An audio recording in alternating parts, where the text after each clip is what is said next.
As most of us know, 1.4 is bringing a new game mode, Master Mode, to Terraria. And I know lots of people who struggle with Expert Mode as is, so I put together a couple things you can do to increase the quality of your arenas to help you beat those late game bosses. So the first thing we have is regeneration. Any regeneration is good regeneration. Regeneration potions always help. You want the biggest potions you can have. So lots of heart lanterns, lots of campfires. Earlier in the game, the only thing you're gonna be able to get easily will be campfires, but later in pre-hard mode and almost every boss fight in hard mode will give you, you'll have these heart lanterns. Hopefully every fight you have regeneration potions. They're not that hard to make. They're like a day bloom, some other things that I don't know off the top of my head. But then we move on to more advanced things like these heart statues. Now, these will only generate 3 hearts per world you're on. So, no matter how many heart statues you have, there's a max of 3 hearts generated from these specific heart statues per world you're on. So as you can see, I have 3 right here. 1, 2, 3. And I turned this timer on, which is connected to that. But there's no hearts getting generated because we've already hit the max. Well, you say, but maybe this is just on screen, not the entire world. But we can go over here and turn this one on. And like, it's not across the entire world, but it's far enough to know, okay, it's not just on screen, it's across the entire world. So as you can see, there's none generating here as well. So after you hit the max of 3, no more hearts will get generated from this. So we go over here, and as you can see, we only healed a total of 60 health from that. So when you're facing off against the Moon Lord, 60 health occasionally isn't going to help you very much. But there's a way we can get around these heart statue type things. So we can go over here and build something like this. What it is just a spiky ball trap connected to a timer and a mob statue of any kind. It needs to be an aggressive mob that drops hearts. And what'll happen is, if you're hurt, so I'm just gonna Rod of Discord around to lose some health. So, alright, so I am hurt, and as you can see, just on screen right here, we have 4 hearts. 5 hearts just there. Now, this on screen we have like 6 hearts right here, and potentially even 7, and this will just keep going unless you're at full health. So let's see how much health we get. So there, that was a good like 50, 100 health, another 100 health, and we're almost at full health. So something like this is already much better than something like this. It's not very hard to set up, it's just quite simply a couple wires connected to statues and spike traps. It'll only drop hearts when you're at less than full health, which during a boss fight isn't very uncommon to be less than under max health. So with these, it's also recommended you have heart reach potions, which can be found pre-hard mode if you get lucky in the underworld.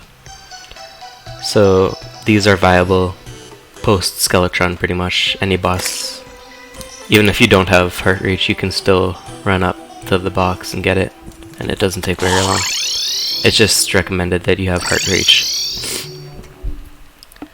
So, and by the way, all of these things to drop hearts will also work with stars. It's the same sort of thing. These will drop, star statues will drop the same amount of stars. These will drop stars as long as you have less than max mana. But then we can take this one step further and go over here. So these are conveyor belts, and we can attach that, what do you see over here, to this, and this will drop hearts as long as you're less than max health. So I'm less than max health over here, and any minute this should start to drop hearts. And these conveyor belts, what they'll do is they'll bring the hearts all the way over here, all the way to us. So you can use that to be able to make a stockpile of hearts just off to the side, away from all the other drops. And you won't need to worry about any inventory filling up or any big distractions of letters popping up over your head. So as you can see, a heart dropped, and it went all the way towards us. Now the bone sword did drop, but it's a lot less than you picking it up from over here. It's not necessary, but some people would just prefer it. So, but other than the conveyor belt, it's pretty much the same idea. The only difference between building this and that is you have one block right down in there that you let the thing go, the hearts go through. So that's pretty much all I have for regeneration. So now I'm not saying any of these things will stay the same for 1.4. I assume that they'll stay the same, but nothing's a guarantee in Terraria. Nothing's a guarantee when new updates come out in general. But these mechanics have been here for quite a while, so I don't assume that they'll change anytime soon. So let's move on to more the maneuvering side of things. So I found that generally having lots of platforms is a lot better than having just two. Now, if you're on an endgame character like mine right now and you have solar wings and you can fly straight up to space, platforms aren't really the biggest issue for you. This is more for people who are struggling on mech bosses, Plantera, more that type of boss. This even applies to earlier game bosses like Skeletron, Queen Bee, even I have Cthulhu, because its expert mode abilities can be very challenging, especially to new players early on in the game. So what I've set up for this arena is I have a timer in the middle over here, and this is set up to two of those heart generators I've shown you before. So this one will drop spiky balls on the skeleton, bringing the hearts in this way. And then I have one above here and on the other side, so you can be circling around, and whenever you need, just stop in at one of these and it'll give you hearts. The reason I put the conveyor belt here was just so that there's only this one little bit that's blocking me from moving around the arena. It's not this entire box that's easier to catch on.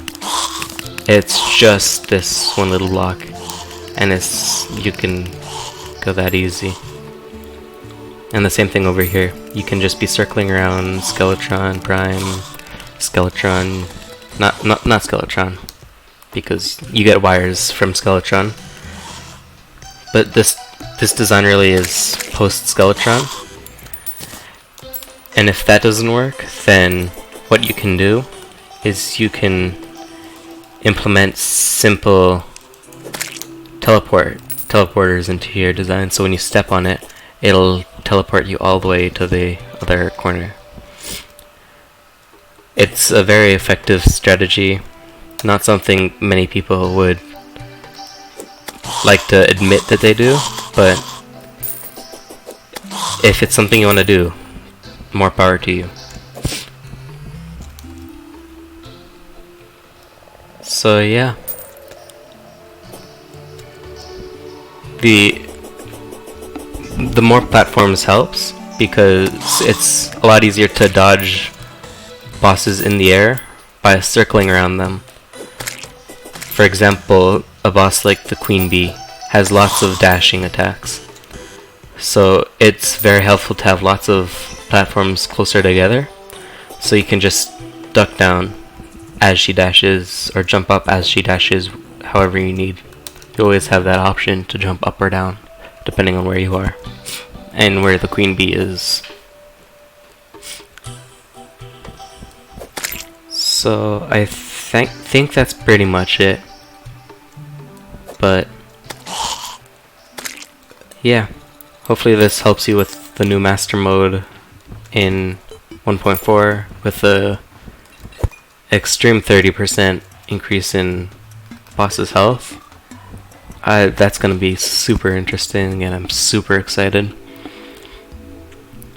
But hopefully you guys did enjoy and learn something. I know that to lots of people this video is gonna seem like this covered lots of generic and already known things, but to lots of people you'd be surprised at what they know and don't know. So if you enjoyed this video, don't be afraid to leave it a like and subscribe. I'm just starting out my channel really, and some early subscribers and attention would be really helpful. Hopefully I can see you guys another video. Bye.